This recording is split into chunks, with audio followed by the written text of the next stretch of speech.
স্পটন নিউজে আপনাদের স্বাগত। আমার সঙ্গে আছেন রঞ্জন চৌধুরী সিনিয়র। এই যে শত ফুটবলার গড়ে ওঠার আমাদের দেশে গত আড়াই দশকে গড়ে উঠেছেন বা 3 দশকে যারা গড়ে উঠেছেন, অধিকাংশ খেলোয়াড়ে কিন্তু একটা অবদান আছে রঞ্জন চৌধুরীর হাত থেকে তৈরি। টিএফএতে তিনি ছিলেন দীর্ঘ 25 বছর। টিএফএ তখন রেগুলার কোলন ইউনিভার্সিটিতে যেত রঞ্জন দা এবং তার দাদা অঞ্জন চৌধুরী, যিনি জাতীয় দলেরও কোচ ছিলেন, প্রিয়দা করেছিলেন, তাদের সৌজন্যেই যেত। টিএফএ যে অধঃপতন, যে পতন আমরা দেখছি, সেটা কিন্তু এই রঞ্জন চৌধুরী চলে যাওয়ার পর। উনি যখন পুনে এফসিতে ছিলেন তখনও শুভাশিস বসুর মতো প্লেয়ারকে তৈরি করে দিয়ে গেছিলেন। ফুটবল নিখিল পূজারি, হ্যাঁ, যারা এখনো চুটিয়ে খেলছেন।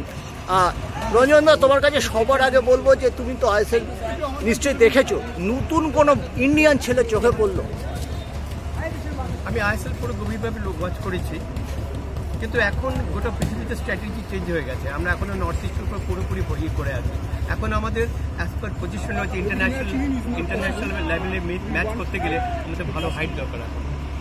আমাদের হাইটের একটা বিরাট, এখন সেই জন্য আমি সবাইকে বলি কেরালা যাও, পাঞ্জাবে, হরিয়ানা, আগে যেমন জর্নাল সিং উঠে এসেছিল। এখন একটুখানি আমাদের স্ট্র্যাটেজিটা চেঞ্জ করতে হবে, যেটা আমি কেরালায় চালু করতে যাচ্ছি নেক্সট ইয়ার। অন্তত 6 ফুটের কাছাকাছি না হলে লাগবেই। আর body weight has to be 75 KG. হ্যাঁ, যদি আমি বলছি না ছোটো হাইটের খারাপ বলছে, they have to be exceptional. সেই মারাদোনা মিলে they have to be exceptional, like Baichung Bhutia. ওর এক্সেপশন, ওরা তো বাইচুং ভুটিয়া শুনেছি তো, সবাই তো জন্মায় না। বাট ইন এভারেজ বলছি, এখন যদি ইন্ডিয়ান ফুটবলকে এগিয়ে নিয়ে যেতে হয়, এখন আমাদের ক্লাবগুলোকে চিন্তা ভাবনা করতে হবে, একটুখানি স্ট্র্যাটেজি চেঞ্জ করতে হবে। রঞ্জন দা, সুনীল ছেত্রীর অবসর ভাগে ফিরে আসা, এটা ভারতীয় ফুটবলের পক্ষে কি খুব ভালো বিজ্ঞাপন? ভালো খারাপে আমি এটাই বলবো না, ওনার দরকার ছিল বলে ওনাকে ডাকা হয়েছে।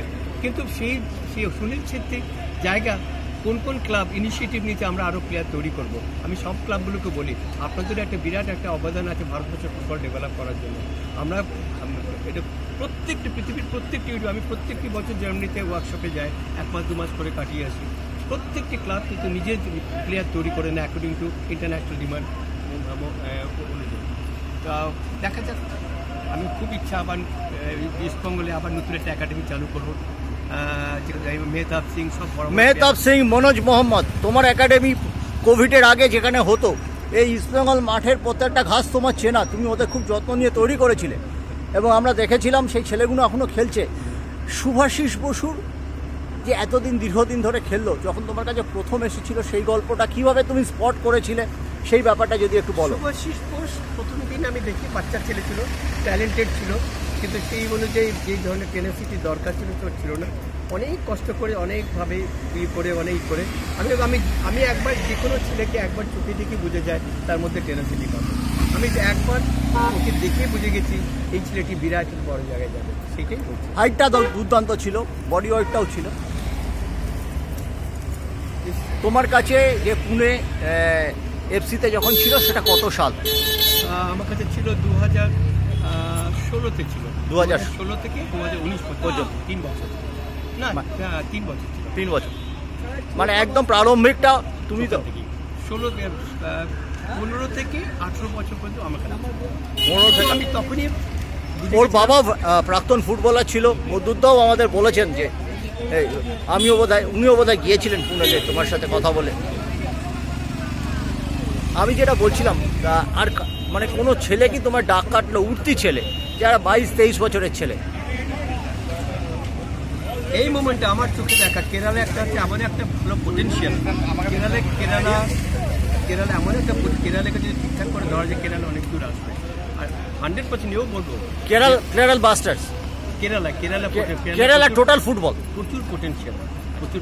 আর অফকোর্স বেঙ্গল তো বটেই, বেঙ্গলও আছে, কিন্তু বেঙ্গল থেকে আমি বহু দূরে। বেঙ্গলে যত প্লেয়ার উঠেছে গত 20 বছর ধরে, তার 80% কিন্তু আমার দিয়েই উঠেছে। হ্যাঁ, কিন্তু তারপরে আর উঠছে না।